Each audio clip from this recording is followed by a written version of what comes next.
pessoal, tudo bem com vocês? Bom, finalmente estamos aqui para conversarmos sobre mais um romance da Jane. Dessa vez o livro é A Abadia de Northanger, um livro aí publicado póstumamente na carreira da Jane, né? Ele foi publicado juntamente com Persuasão, né? Os dois saíram no mesmo ano. Só que este livro, diferente de Persuasão, que foi escrito nos últimos anos de vida da Jane, né? Ali entre 1816 e 1817, A Abadia foi escrito mais ou menos ali no ano de 1698 e 1699, né? Aqui no canal, já faz uns 2 anos, eu publiquei um vídeo, um dos primeiros vídeos do canal, em que eu conto para vocês com mais detalhes essa questão da publicação da Abadia, né? Essas idas e vindas, né? Várias idas e vindas para poder publicar o livro. A Jane vendeu o livro para uma editora, a editora não publicou, ela tentou recuperar o manuscrito da Abadia, não conseguiu, somente depois que ela morreu, que foi que seu irmão, né, o Henry Austen, conseguiu então recuperar o manuscrito. Enfim, eu conto tudo naquele vídeo, né, todos esses entreveros, esses embates aí entre a Jane e a editora, para ela conseguir de volta o manuscrito da Abadia, que não tinha esse nome, né? O livro, na verdade, ele chamava-se Susan, né? Só que na época que a Jane estava escrevendo o livro, foi publicado um romance chamado Susan, né, de outra autora, então ela achou melhor mudar, mas aí quem acabou dando realmente o título de Abadia de Northanger foi também o seu irmão Henry Austen. E a Abadia, a gente pode dizer assim, né, no contexto biográfico ali da Jane, foi realmente uma primeira tentativa de um romance mais longo, porque até então a Jane só havia escrito novelas curtas, né, como Lady Susan, por exemplo, né, que é uma novela curta, e contos, assim, histórias mais curtas mesmo, né, então a Abadia foi esse primeiro grande, não diria o seu primeiro grande, porque se não me engano, ela já tinha escrito o primeiro manuscrito de Eleanor e Marianne, né, e que deu super certo, né, porque é um romance mais curto, mas é um romance diferentão, até mesmo, assim, no catálogo de livros da Jane, né, porque vai dizer muitos críticos, assim, que a Jane tem um tom narrativo muito diferente aqui, em comparação com seus romances mais maduros, como, por exemplo, Emma e Persuasão, né, que o narrador, ele não é tão entrão, não é tão intrusivo como aqui é o narrador da Abadia. Então parece que você está lendo uma autora, você realmente parece, quando você lê a Abadia, parece realmente que você está vendo uma Jane super jovem. Então uma Jane que ela até vai dizer, aqui numa nota que ela deixou, ela fala, até procurar aqui, ela diz que ela escreveu esse livro quando era muito nova, e muitas ideias que ela tinha mudaram ao longo dos anos.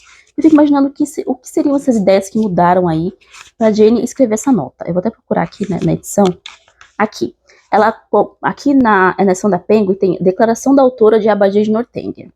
Ela vai dizer que aqui.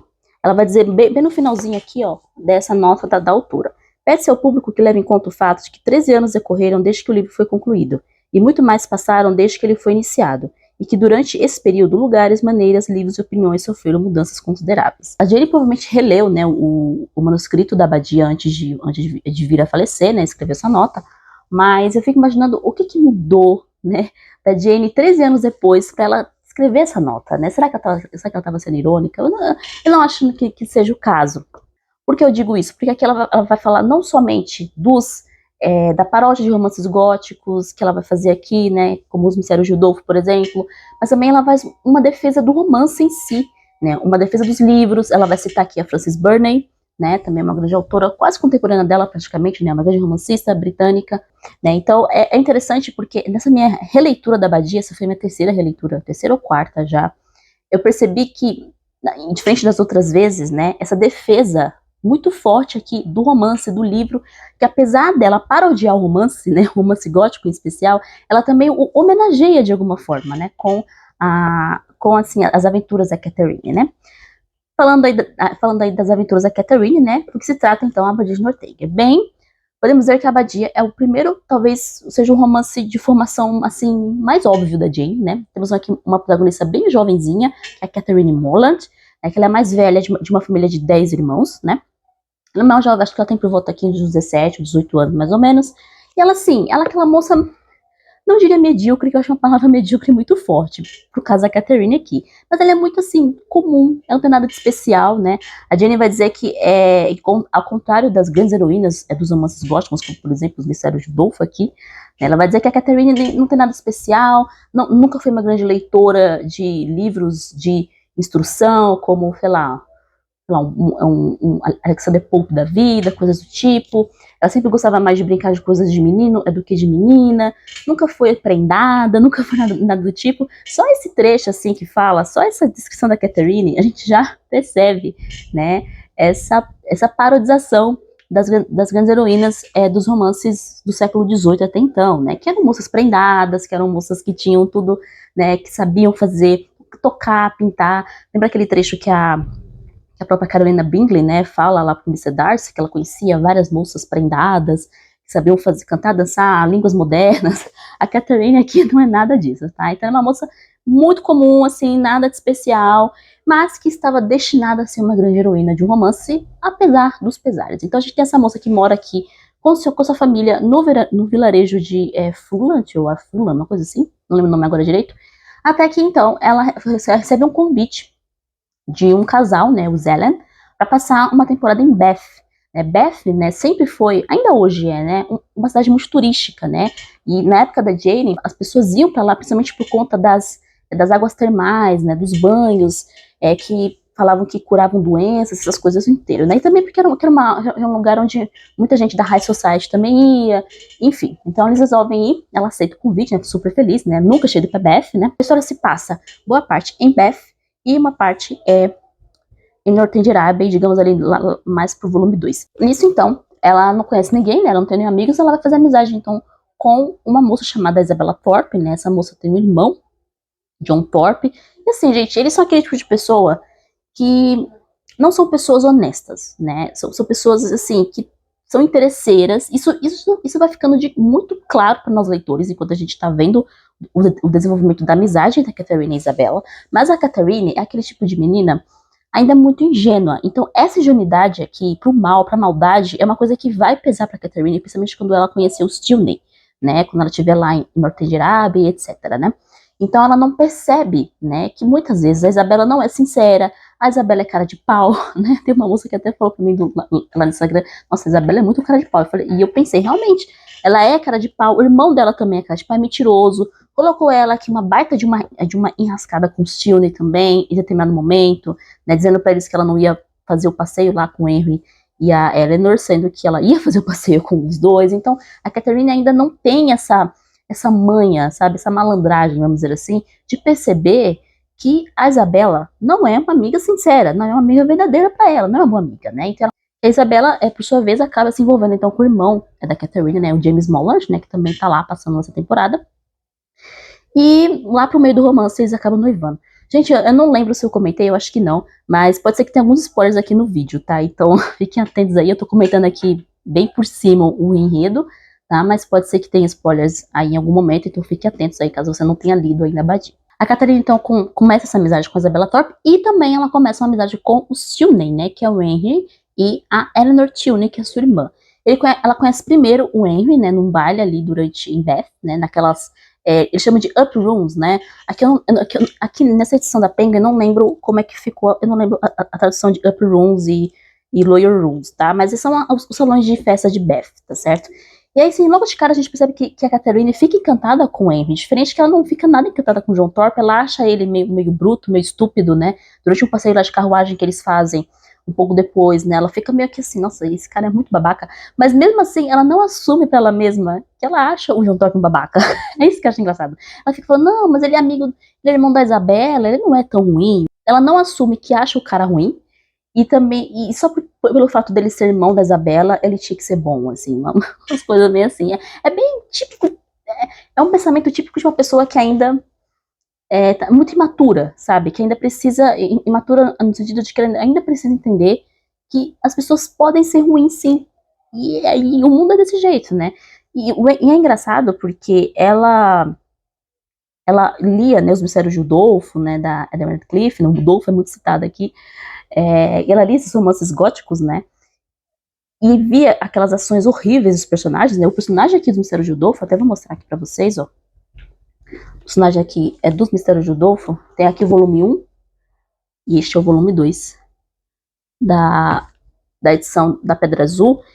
O vilão aqui desse romance, gente, ele é uma pessoa horrorosa, ele é uma pessoa que fez, assim, barbaridades terríveis, assim, com a esposa, coisas, assim, absurdas, entendeu? A história se passa parte na França e parte na Itália, boa parte aqui do Dolfo se passa na Itália mesmo, que é onde vai ocorrer os horrores. Tem a questão da mulher que estava presa lá, a esposa que morreu presa dentro de casa, uns negócios assim, que a Catherine também vai ficar imaginando, mas assim, ela consegue imaginar, ela consegue conceber que uma pessoa pode ser horrível aqui, como o vilão aqui do Mistério de Rodolfo, mas ela não consegue perceber as maldades mais menores ali, as maldades mais próximas, mais reais ali, mais realistas mesmo, né, que tá ali ao redor dela. Eu falando do relacionamento dela com o Henry, né, ela e o Henry aqui no livro, pra mim, são as melhores partes aqui dos dois, os dois são sensacionais.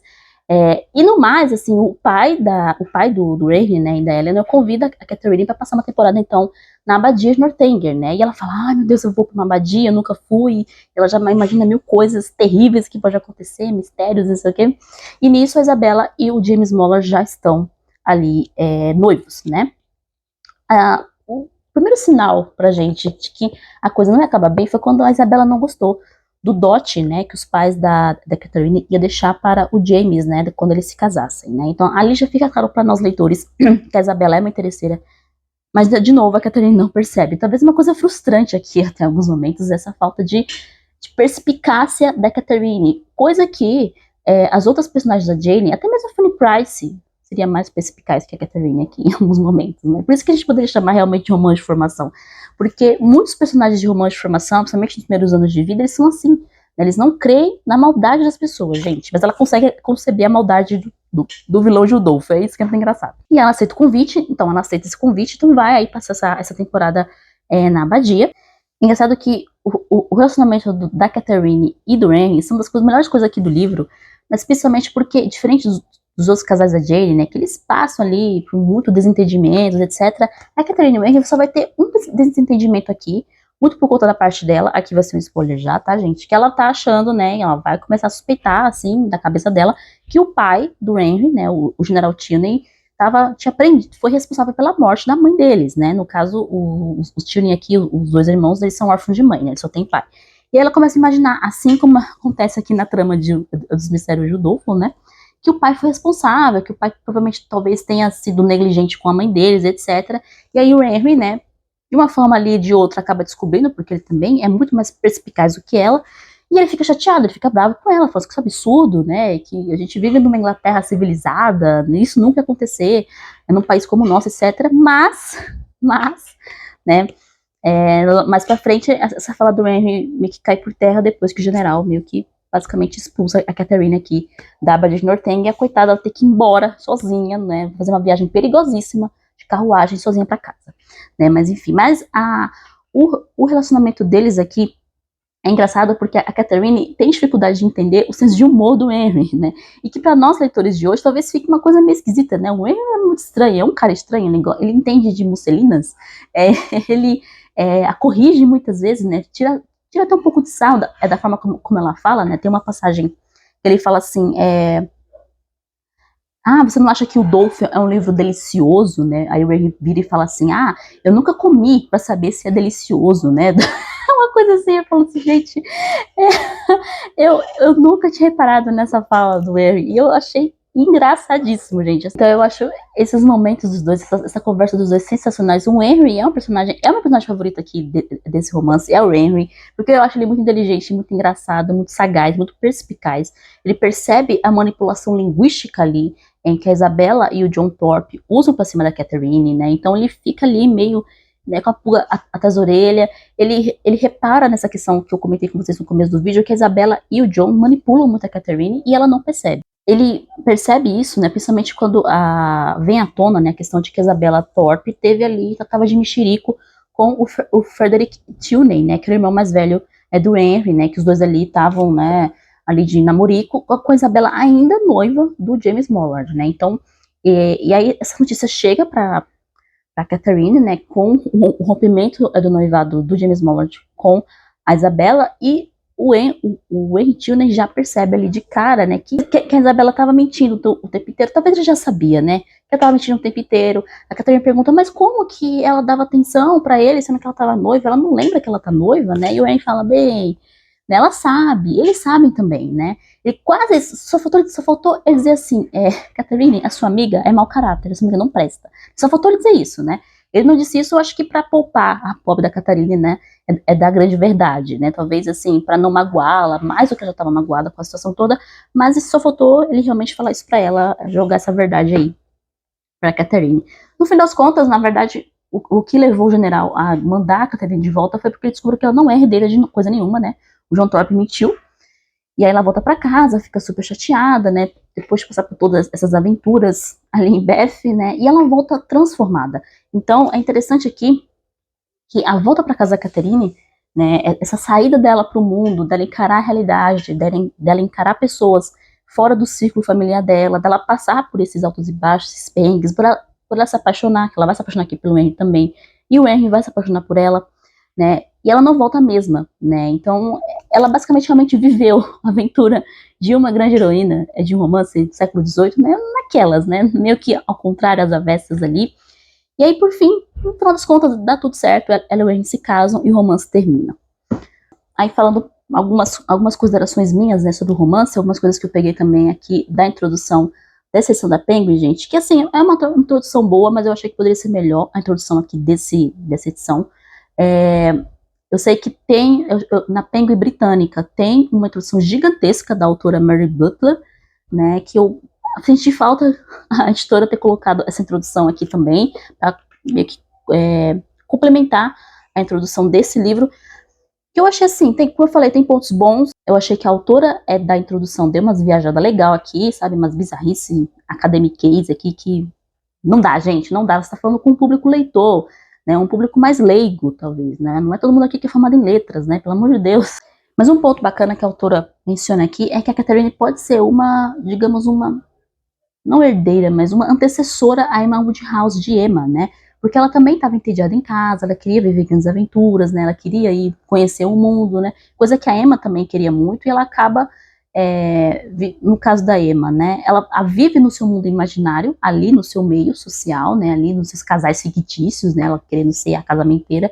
E a Catherine vive no seu mundo imaginário também, mesmo indo pra Beth, conhecendo as pessoas e achando que todo mundo é bom e etc. E é bacana também que os personagens aqui são leitores. Então, tanto a Catherine quanto o Henry Tilney, né, que são os protagonistas, eles gostam de ler livros, eles falam de livros. Então, a gente tá vendo, nós leitores, vendo dois personagens leitores conversando sobre livros. Então, fica essa troca, né, entre o personagem leitor e nós também que somos leitores, né. Percebam que o John Thorpe aqui é para mostrar para nós leitores como ele é babaca, né, a Jenny fala que ele, né, não gostava de livros, não gostava de romances, achava que é perca de tempo.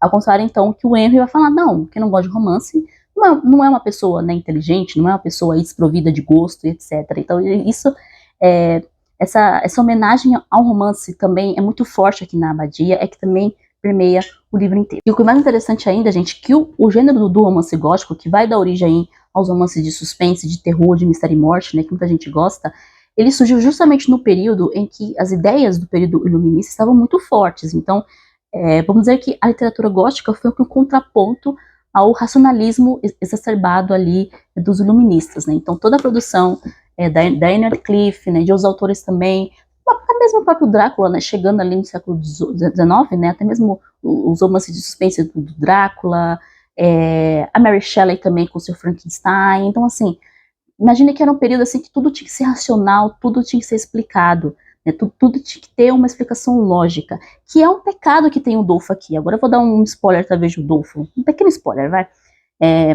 Aqui tudo vai ser explicado no final para você, tá? Então não tem nada de sobrenatural no romance, né? Eu, na época que eu li, eu não sei se eu gostei tanto disso. Eu esperava, talvez, um pouquinho de coisas inexplicáveis. Como a gente vê, por exemplo, nos romances do Edgar Allan Poe, né? Que nem tudo é explicado, né? Que tem coisas ali que você fica, tá, até tem uma explicação, mas podem ter várias explicações, não há uma explicação única. Eu acho que é isso que eu senti um pouco de falta no Dolfo quando eu li a primeira vez, né? Porque no final ela vai explicar tudo pra você, né? Do que tá rolando, e eu falei assim, eu não queria uma explicação, né? Eu queria que deixasse as coisas no ar. Acho que ia ficar mais interessante. Talvez foi uma própria influência aqui do iluminismo aqui no romance, né? Querendo ou não, acabou influenciando a autora. Mas assim, gente, quando eu li o Dolfo, eu gostei em partes dele. Eu achei o romance muito arrastado em alguns momentos. Ele principalmente no volume 2. O volume 1, ele até que é mais dinâmico, mas o volume 2 dá uma arrastada legal, demora um pouco as coisas para acontecer. Até mesmo quando a Emily St. Aubert, né, que é a heroína aqui de Zero de Rodolfo, chega na Itália, né, por circunstâncias ali escabrosas, né, ela ficou órfã, vai morar com uma tia, a tia casada com um carrasco, um cara ruim, que é o vilão aqui de Rodolfo. Ela passa por poucas e boas aqui. Até chegar nessa parte, o romance dá uma encascada. Tem que lembrar também que a personagem, como a própria Jane, então, aqui vai parodiar, é aquela personagem prendada, perfeitinha, sem defeitos, né, que era típico realmente do romance do século XVIII, coisa que vai mudar muito no século XIX, tá? Principalmente na metade do século XIX. Né? Da Jane pra frente, a coisa vai dando uma mudada legal, assim, com as protagonistas, e a Catherine é um exemplo disso. Então a Catherine é o contraponto, é totalmente o oposto da Emily St. Aubert, né? Não estou dizendo que o personagem virtuoso, ele seja chato, ruim, eu não acho que seja isso, eu não tenho essa opinião.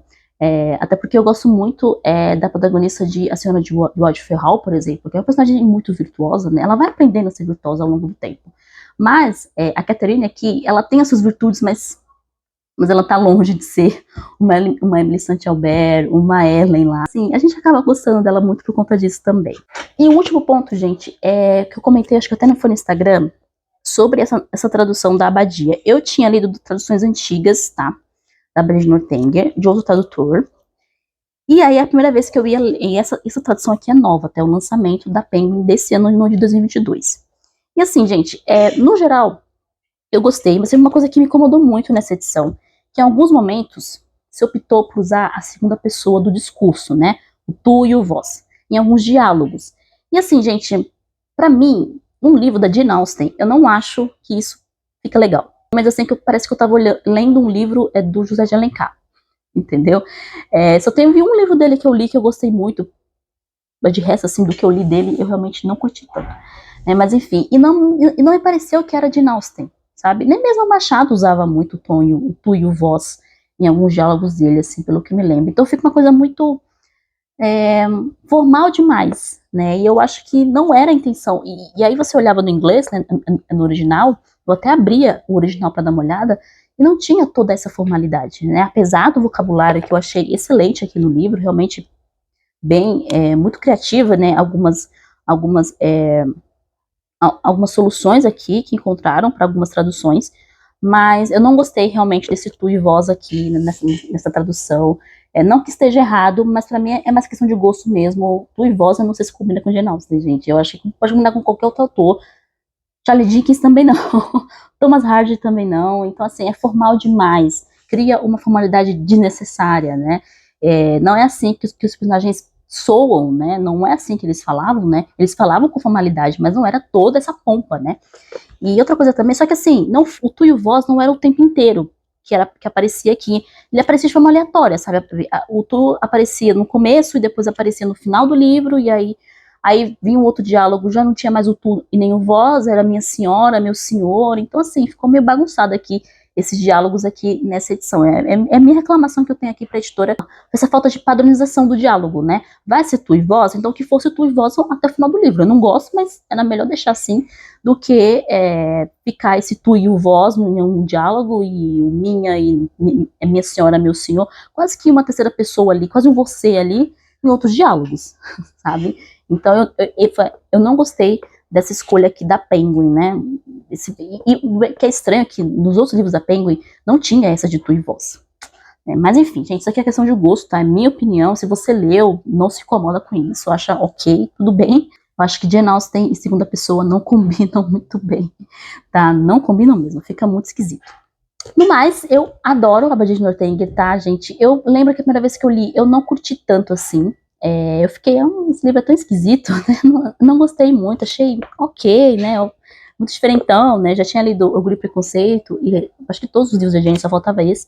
Mas aí a Abadia começou a cair no meu gosto aí, conforme as releituras, né? Conforme que eu fui lendo outras vezes, prestando mais atenção, amadurecendo também, percebendo aí essa dinâmica entre os personagens, somente a Catherine e o Ray Tilney. Você vê que o Ray Tilney é um personagem engraçado, é muito divertido aqui também acompanhar os dois. E aí então o livro acabou se tornando um xodó assim do meu coração, né, Abadia? Eu gosto demais da Abadia, e por isso que eu sempre recomendo para quem quiser começar a ler Jane Austen, não quer encarar logo o Orgulho e Preconceito de cara, a Abadia é uma boa escolha, tá? Porque ele é curto, é um romance bem mais curto que os outros. É engraçado, divertido, é gostoso de ler, tá certo? Eu adoro a Abadia, e fica aqui a recomendação de leitura para você. Se você não leu ainda a Abadia de Northanger, leia, recomendadíssimo. E no mais, é isso, gente. Obrigada então por ter assistido. A gente se vê no próximo vídeo. Um beijo para vocês e até mais.